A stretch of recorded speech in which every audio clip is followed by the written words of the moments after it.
지금까지 들어온 주요 뉴스 정리합니다. 오늘도 김영민 아나운서와 함께합니다. 어서 오십시오. 네, 점심 먹고 한잔 하면서 듣는 영민한 뉴스 시간입니다. 예, 첫 소식.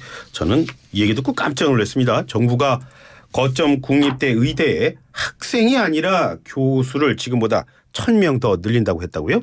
네, 정부가 급격한 증원으로 의대 교육이 부실해질 수도 있다는 지적이 나오자 이와 관련해서 국립대 의대 교수를 대폭 늘리겠다라는 방침을 발표했습니다. 이상민 행정안전부 장관이 오늘 의사 집단행동 대응 중앙재난안전대책본부 회의에서 밝힌 내용인데요.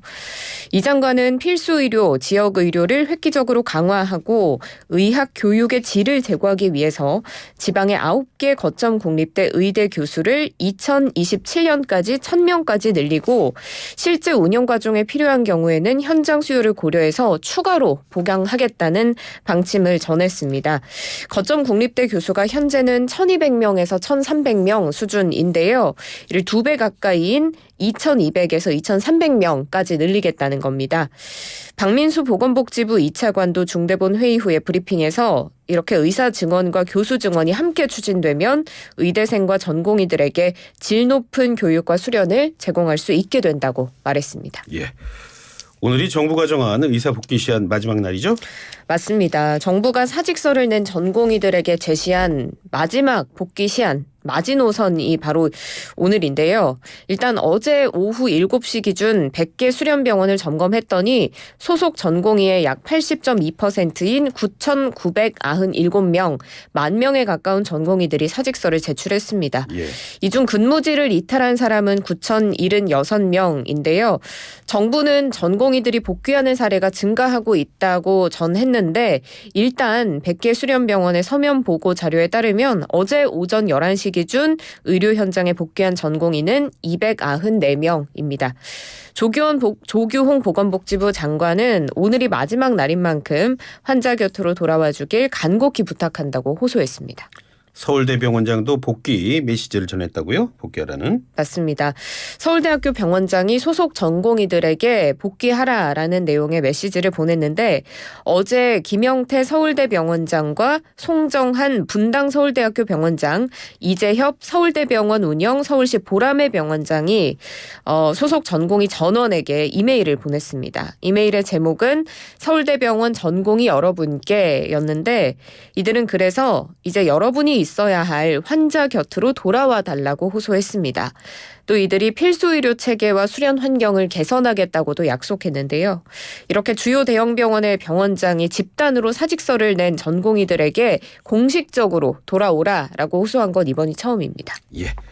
다음 소식은 총선 공천 소식 살펴보겠습니다. 총선 시즌이니까요. 순서는 역시 여당, 야당 이런 식으로 질문하도록 하겠습니다. 국민의힘이 오늘 추가 공천 심사 결과 발표했죠?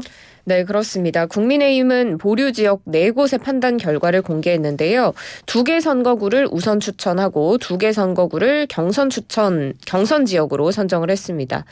먼저 전략공천이 결정된 선거구는 인천 계양갑, 경남 창원 진해구입니다. 인천 계양갑에서는 19대 국회의원 지냈던 최원식 변호사가 공천을 받았고 경남 창원 진해구에는 조달청장 출신 이종욱 후보가 공천 받았습니다. 그리고 경선 지역구 2개를 살펴보면 서울 중랑갑과 대전 중구인데요. 예. 서울 중랑갑에서는 김삼아, 차보건 후보가 양자 경선 진행하게 되고 대전 중구에서는 강영환, 이은권, 최원기 후보가 3자 경선 진행하게 됩니다.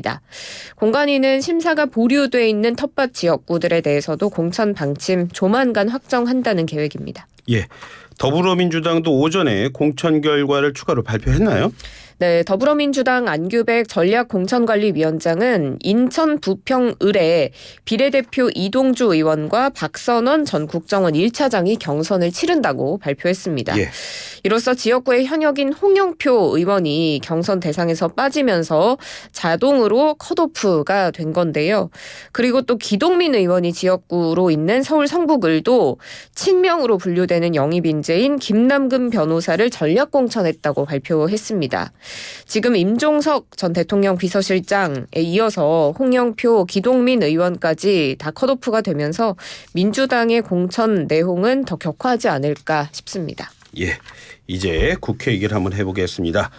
오늘 국회 본회의가 열리는데요. 2월 임시국회 마지막 날입니다.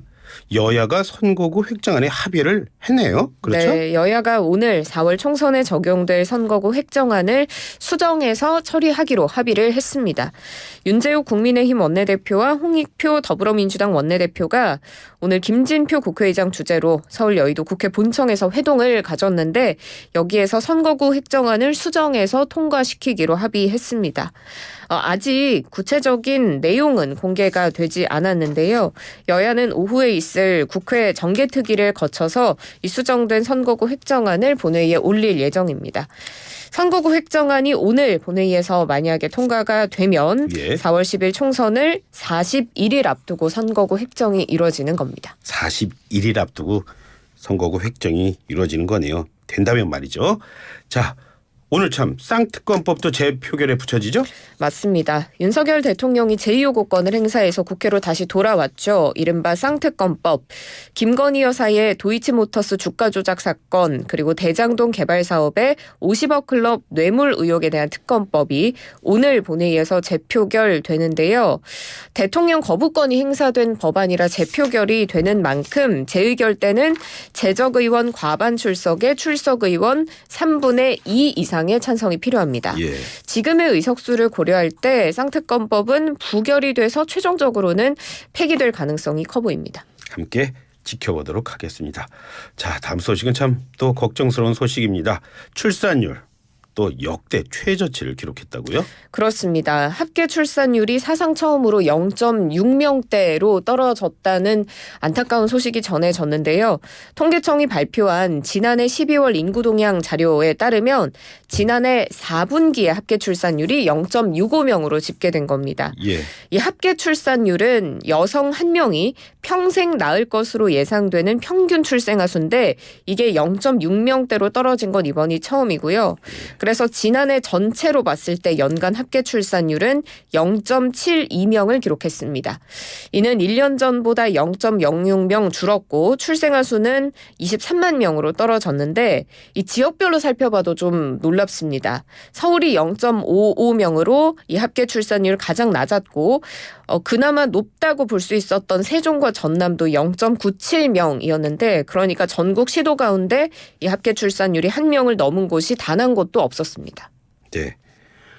2명이서 결혼해서 0.65명을 낳는다는 그런 얘기입니다. 자, 이젠 부모가 원하면 아이의 성별을 병원이 가르쳐줘도 된다고요? 맞습니다. 이제 태아 성별이 나오면 임신 주수와는 상관없이 부모가 성별을 알 수 있게 됐습니다.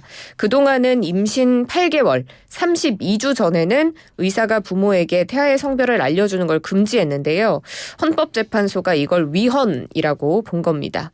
헌재는 어제 태아의 성감별 금지하는 의료법 20조 2항에 재판관 6대3 의견으로 위헌 결정을 내렸습니다.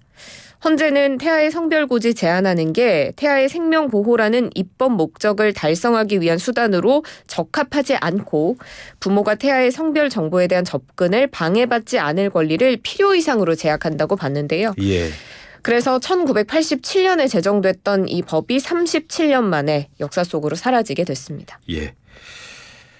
마지막 소식입니다. 또래 여성을 무참히 살해해서 참 큰 뉴스가 됐었죠. 정유정이 항소심에서 검찰이 이번에도 사형을 또 구형했다고요? 네, 또래 여성을 잔혹하게 살해하고 그 시신을 훼손하고 유기한 혐의를 받는 정유정 1심에서도 무기징역을 선고받았는데 검찰이 항소심에서 1심과 같이 또 사형을 구형했습니다. 예. 정유정은 세 사람이 되겠다라며 선처를 호소했는데요. 검찰이 항소심에서 녹취록의 일부를 새로운 증거로 제출했습니다. 이 녹취록 내용을 보면 정유정이 억지로라도 성의를 보이려고 반성문을 적어야겠다라고 아버지한테 말하고 또 할아버지에게는 경찰 압수수색 전에 방을 치워놨어야지라며 타박하는 내용도 담겨 있는 것으로 전해집니다. 예. 정유정은 재판부가 마지막으로 하고 싶은 말이 없느냐라고 묻자 미리 A4 용지에 적어온 입장문을 꺼내들고 울먹거리면서 낭독했는데요. 피해자와 유족에게 정말 죄송하다며 피해자의 명복을 빈다고 말했습니다.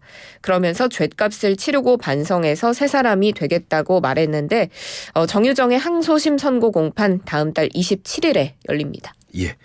참 배현진 의원 습격범에 대한 수사는 지금 어떻게 이루어지고 있습니까? 네, 배현진 의원을 습격한 중학생 A군 불구속 상태로 검찰에 넘겨졌습니다. A군은 이 언론의 관심을 끌기 위해서 우발적으로 범행을 저지른 것으로 조사됐는데 경찰의 수사 결과 브리핑을 보면 A군의 평소 성향, 과거 행동 전력 등을 종합적으로 고려했을 때 언론의 관심을 받기 위해 범행한 것으로 판단된다라고 판단을 했습니다. 예. 그러면서 배 의원을 상대로 범행을 따로 계획하거나 타인과 공모한 정황은 확인되지 않는다고 말했고요. 그리고 A군은 이전에도 지난해 경복궁 담벼락을 스프레이로 훼손한 설모 씨의 구속 전 피의자 신문 현장에서 설 씨에게 지갑을 던졌던 그 동일 인물로 확인이 됐고 예. 또 마약 혐의로 이제 구속영장 청구됐다가 기각이 된 후에 마포경찰서를 빠져나오던 배우 유아인 씨에게는 또 커피를 던진 인물이 있었는데 이 또한 동일 인물이었던 것으로 확인됐습니다. 바쁘게 돌아다녔네요, 이 친구. 예, 오늘도 수고하셨습니다. 고맙습니다. 고맙습니다. 지금까지 김영민 아나운서와 함께했습니다.